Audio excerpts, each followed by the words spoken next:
1. Follow classroom directions. Questions 1 through 4. In this part of the test, you will look at a picture and hear a teacher give 3 different directions to students in a class. Choose the directions A, B, or C that the students in the picture have followed. Then fill in the correct circle on your answer sheet. Let's do sample A together. Listen carefully. A. Stand up and get into your groups. B. Take out your homework and go over the answers with your partner. C. Sit down and look at this equation on the board. Now fill in the circle.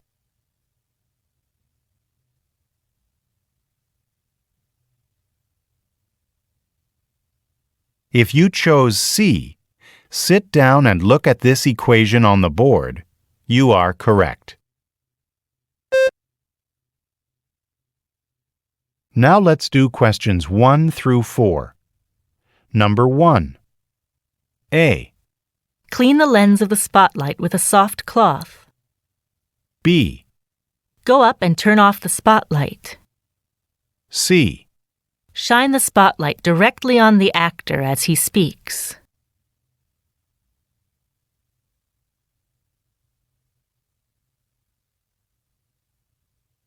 Number 2. A. Anita, please come to the front of the class and write the names of the presidents under their pictures. B. Anita, please come to the front of the class and put the picture of the president on the timeline. C. Anita, please take out a piece of paper and write the names of the presidents on your paper.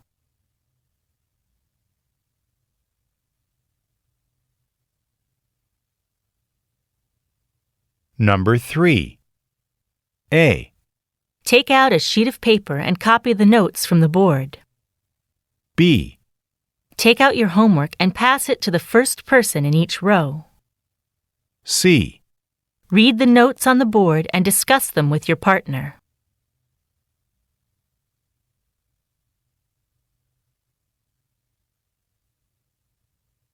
Number 4. A. Take out your notes from yesterday's class discussion. Share your ideas with the student next to you. Ask each other questions about the notes. B. Review the notes on the board, then review the chapter. Create 10 questions about the information. C. Take out your notes for your speech. Come to the front of the class. As you speak to the class, remember to look up from your notes.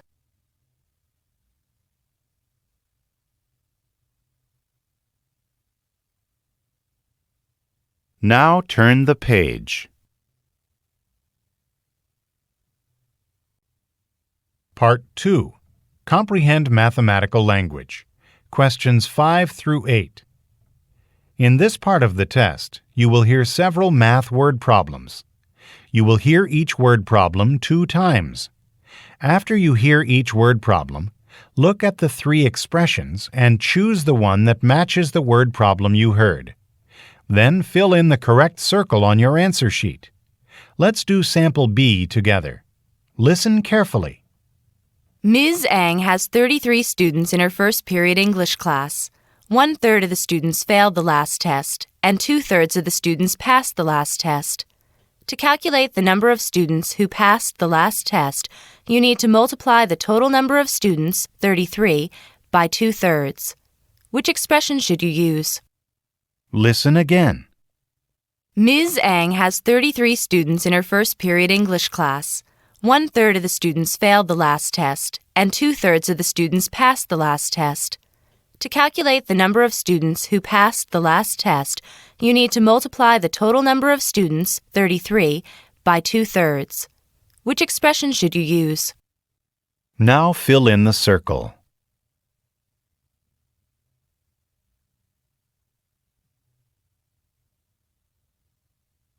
If you chose B, the second expression, you are correct.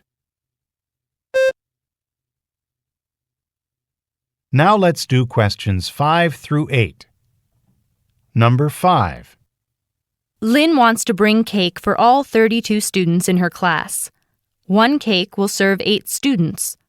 To figure out the number of cakes she needs to bring, Lynn divides 32 students by 8. Which expression does Lynn use? Listen again.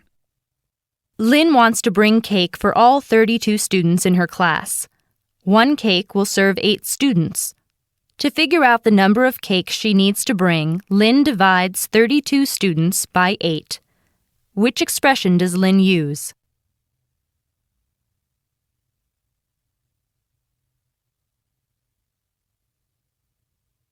Number 6. Cruz has 3 library books that are 4 days overdue. The fine for an overdue book is 10 cents a day. Cruz wants to figure out how much money he owes in library fines. He multiplies 4 days by 10 cents, and then he multiplies that answer by 3. Which expression does Cruz use? Listen again. Cruz has 3 library books that are 4 days overdue. The fine for an overdue book is 10 cents a day. Cruz wants to figure out how much money he owes in library fines. He multiplies 4 days by 10 cents, and then he multiplies that answer by 3. Which expression does Cruz use?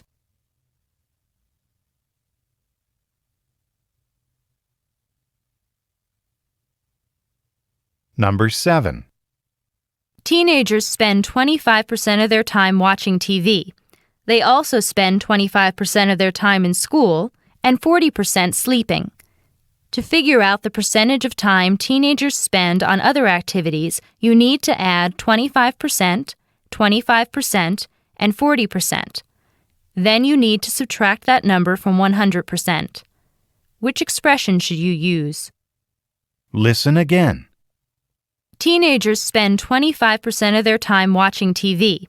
They also spend 25% of their time in school and 40% sleeping.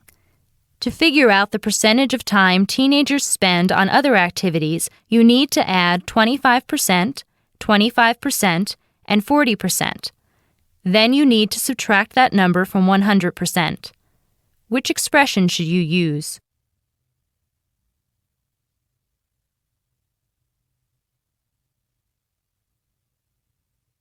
Number 8. It is -5 degrees Fahrenheit outside today. The temperature will go down 10 more degrees tomorrow. To figure out tomorrow's temperature, you need to add -5 degrees and -10 degrees together. Which expression should you use? Listen again. It is -5 degrees Fahrenheit outside today. The temperature will go down 10 more degrees tomorrow. To figure out tomorrow's temperature, you need to add -5 degrees and -10 degrees together. Which expression should you use?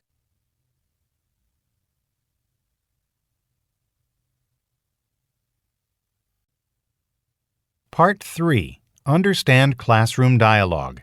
Questions 9 through 17. In this part of the test, you will hear conversations between a teacher and a student in a class.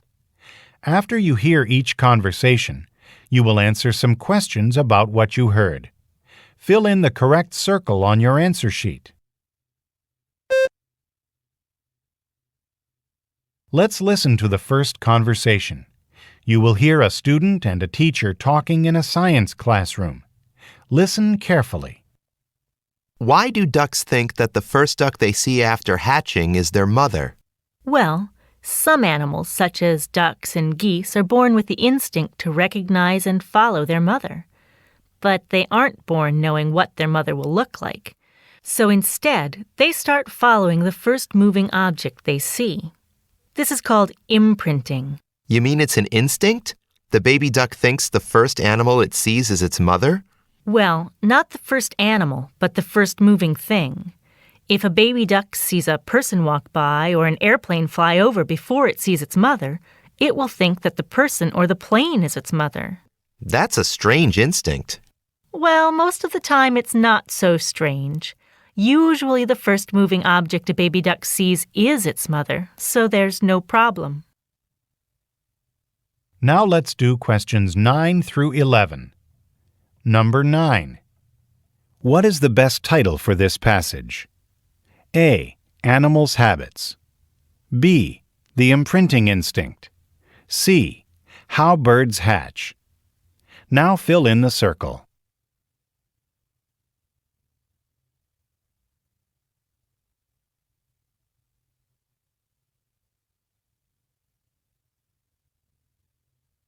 Number 10. When a duck hatches, the first thing it usually sees is A. Its mother. B. A person. C. An airplane.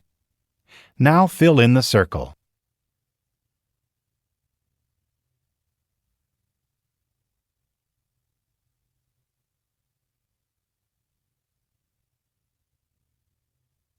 Number 11. The process of imprinting in nature: A. Confuses baby birds. B. Works well most of the time. C. Eliminates the weakest animals. Now fill in the circle.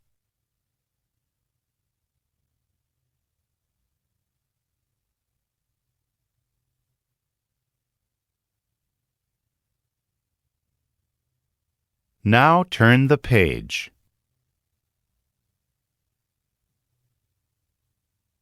Now let's listen to the second conversation. You will hear a teacher and a student talking in a mathematics classroom. Listen carefully. Have you ever heard of Omar Khayyam? I'm not really sure. Who was he? He was a Persian mathematician who lived from about 1048 to 1131 AD. His family name, Khayyam, means tent maker, which was probably his father's trade, but he was a very educated man. What exactly did he do? Actually, he's famous for a number of things. In Persia, he was most famous for his book on algebra. Then, after he'd become famous, the king asked him to work on revising the calendar. Omar Khayyam built an astronomical observatory that made all the observations for the new calendar. The calendar he produced was actually more accurate than the calendar we use today. Nowadays, we have one leap year every 4 years. But Khayyam had 8 leap years every 33 years. Did he do anything besides science and math? Believe it or not, in the West, he was most famous for his poetry. His works were translated into English about 150 years ago. It sounds boring. Actually, it isn't. It's about some very exciting ideas. Khayyam believed that people should live for the moment and enjoy the pleasures of life while they have a chance. Now let's do questions 12 through 14. Number 12. What was Omar Khayyam most famous for in Persia? A. His book on algebra. B. His lifestyle. C. His tent making.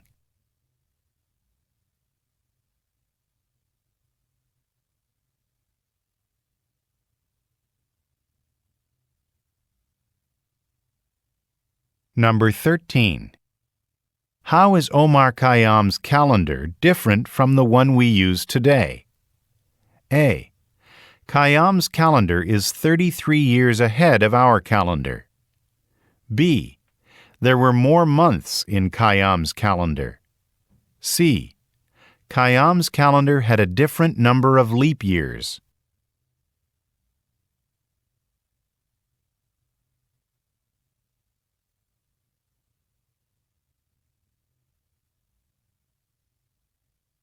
Number 14. What is Omar Khayyam most famous for in the West? A. His calendar. B. His astronomical observatory.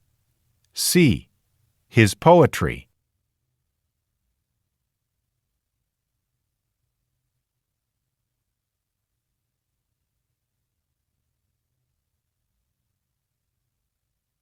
Now let's listen to the third conversation. You will hear a teacher and a student talking in an English classroom. Listen carefully. In Romeo and Juliet, is the story's climax when Romeo kills Tybalt or when Romeo and Juliet die at the end? Well, in Shakespeare's tragedies, the climax always appears in the third act. Romeo kills Tybalt in the third act, so we consider that the climax of the play. But if that's the climax, why isn't it at the end? Because the story has to be resolved after the climax. Remember, when the story starts, we are introduced to characters who are in some kind of conflict. You mean like Romeo and Juliet wanted to get married, but the families were fighting? Exactly. So the tension builds. We can see this rising action all the way to the climax, when Romeo kills Tybalt. Then later in the story is the resolution. So in this case, the resolution of the story happens at the end of the story, when Romeo and Juliet die. So the resolution is the sad ending. Right. Now let's do questions 15 through 17. Number 15. What is the main topic of this passage? A. The death of Tybalt in Shakespeare's story Romeo and Juliet. B. The conflict in Shakespeare's story Romeo and Juliet. C. The climax of Shakespeare's story Romeo and Juliet.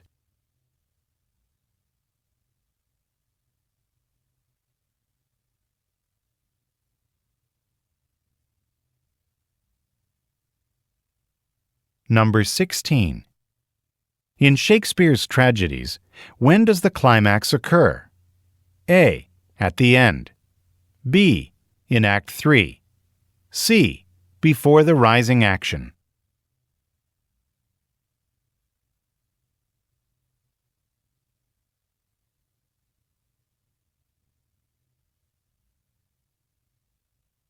Number 17.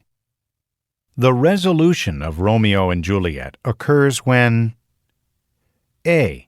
Romeo and Juliet die. B. Romeo and Juliet try to get married. C. Tybalt dies.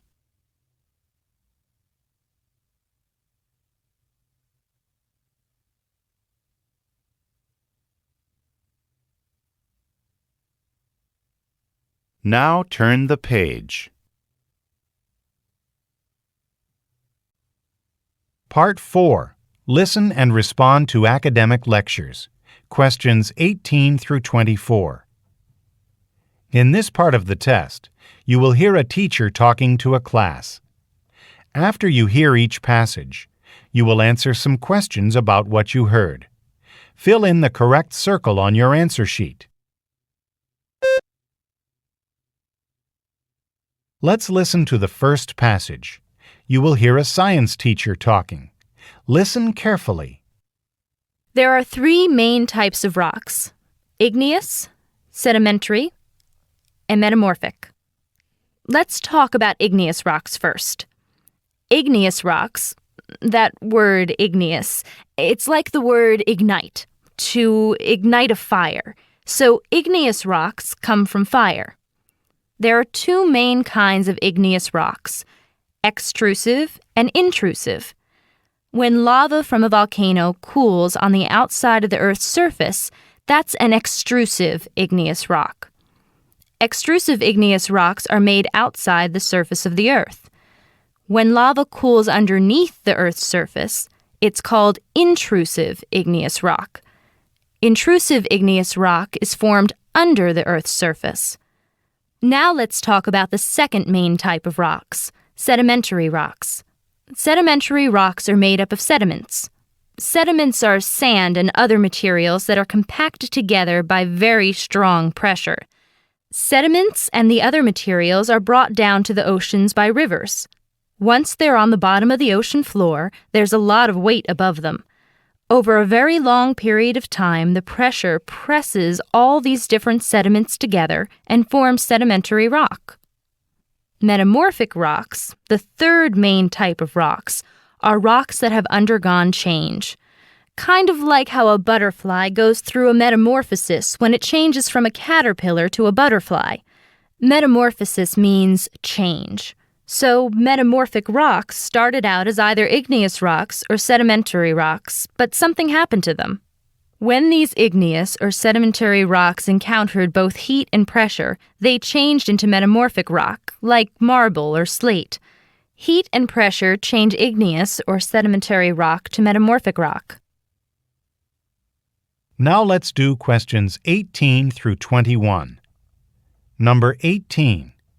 What is the main topic of this passage? A. Volcano eruptions. B. Metamorphosis. C. Types of rocks.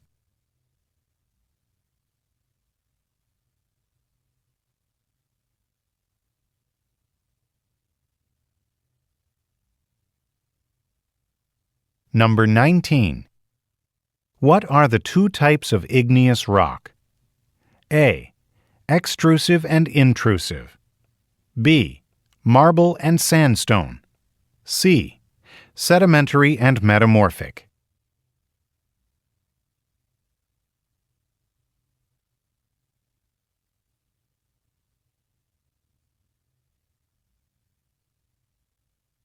Number 20. Sedimentary rocks are formed by A. Cooling of the earth. B. Pressure on the ocean floor. C. Eruption of lava.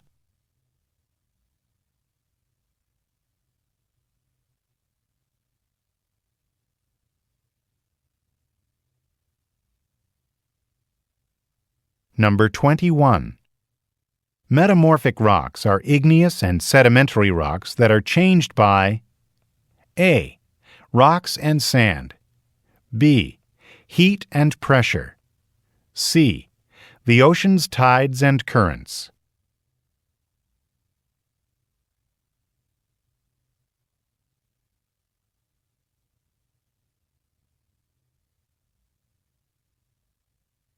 Now let's listen to the second passage. You will hear an English language arts teacher talking. Listen carefully. One of the most challenging parts of understanding something you read is understanding the tone or mood of the passage. This word, tone, is usually connected in our minds with tone of voice. So, for example, you know by your mother's tone if she's angry. There's something in her voice when she calls your name and says, "Enrique," that tells you she's angry and you know you had better move quickly. But for an author who writes, tone is expressed by using certain kinds of words that carry emotion. This is what we call connotation, using words that carry emotion. Connotation is in contrast to denotation, which means a word's dictionary meaning. Let me give you an example. I might say, "I am thrifty, but he is cheap." So here the word thrifty has a positive meaning. It means to be careful with money. But the word cheap has a negative meaning, right? So a cheap person has money but doesn't want to spend it or share it with others. And still, both words mean being careful with money. Okay, now think about these sentences. I am energetic, but she is hyper. Energetic has a positive meaning, but hyper has a negative meaning. She is curious, while he is nosy. So here too, one word, curious, has a positive meaning, and the other word, nosy, has a negative meaning.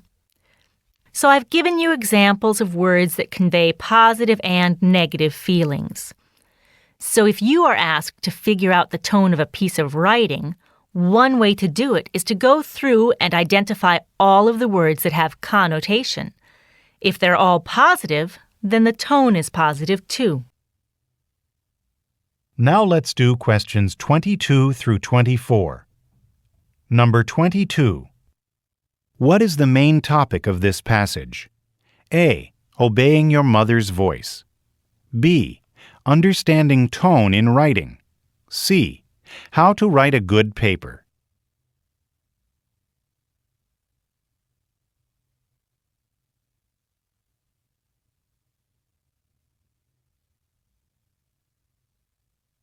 Number 23.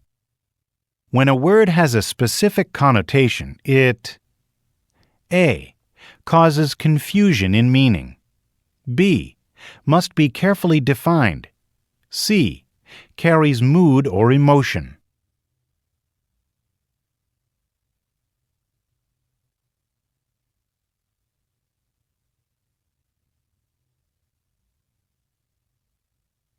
Number 24. What should you do to determine the mood of a piece of writing? A. Identify the emotional content of the words. B. Imagine how the words sound. C. Count the number of words in each sentence.